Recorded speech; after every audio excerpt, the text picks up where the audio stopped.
Salut, c'est Géraldine et bienvenue sur le 5e jour du Sewember de Bimble and Pimble. Aujourd'hui, le thème c'est Origin Story, donc la genèse. Donc je suppose que le but c'est de parler un peu de comment on est venu à la couture. En tout cas, c'est ce que je vais faire. Je l'ai déjà un petit peu expliqué dans mon tout premier podcast et aussi dans le tag couture. Comme c'est des vidéos qui sont super longues et un peu chiantes en fait. Contraction de longue et lente, c'est chiante. Enfin bon, disons que je me suis améliorée dans les vidéos, je l'espère. Et puis là c'est le format court donc j'explique vite fait. Pour celles qui n'auraient pas vu ces vidéos. J'ai toujours vu ma maman faire des choses.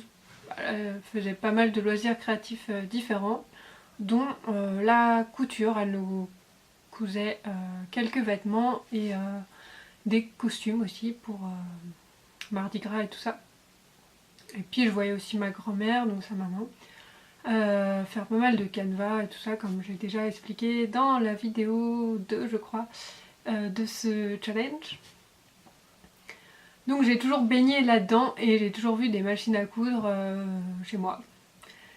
Donc c'était assez naturel. J'en avais même une en jouet quand j'étais petite, donc je ne me suis pas beaucoup servie, je dois bien avouer.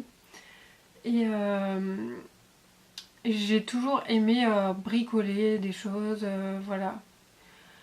J'essaye de faire la version courte. Mais j'ai commencé vraiment plus...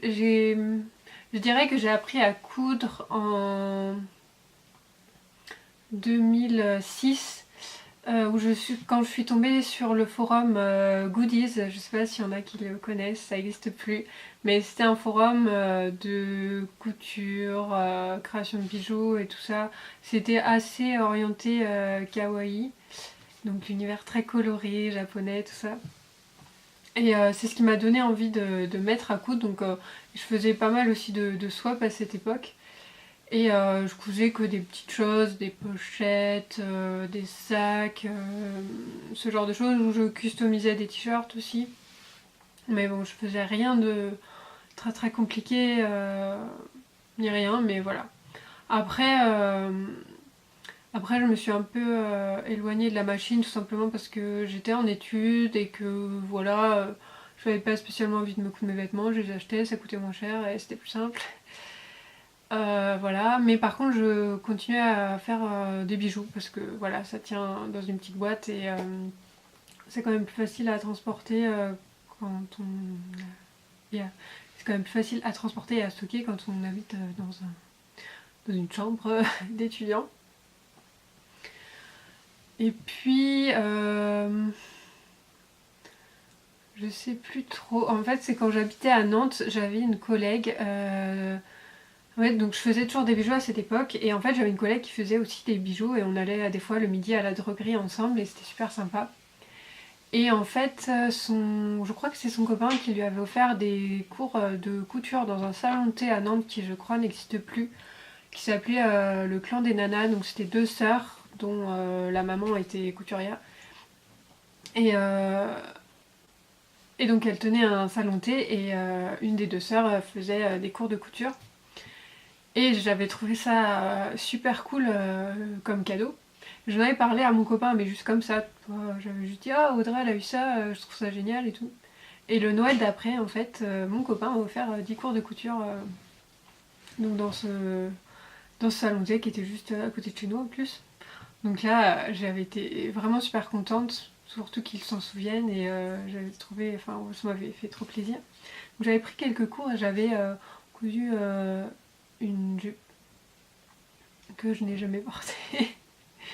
Mais bref, ça m'avait quand même... j'ai appris d'autres petites choses ou des façons de faire différentes de ce que ma maman m'avait appris.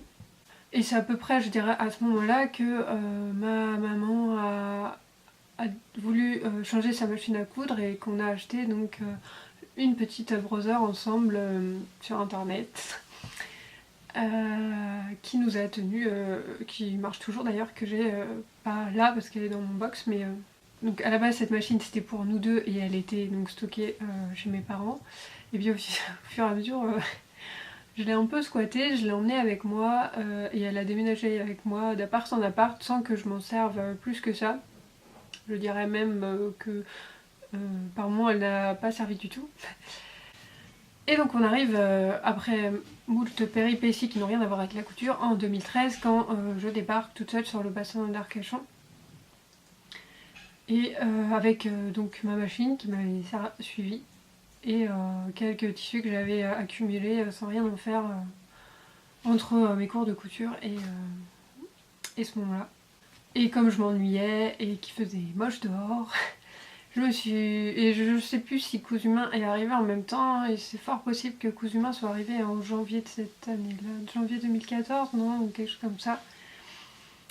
Et bref, tout un tas de choses. Ensuite, je me suis aussi intéressée au problème du fast fashion. Donc j'avais plus trop envie d'acheter mes fringues dans ce genre d'enseigne. Tout ça a fait que j'ai décidé de me mettre à coudre mes vêtements. Et voilà où j'en suis aujourd'hui.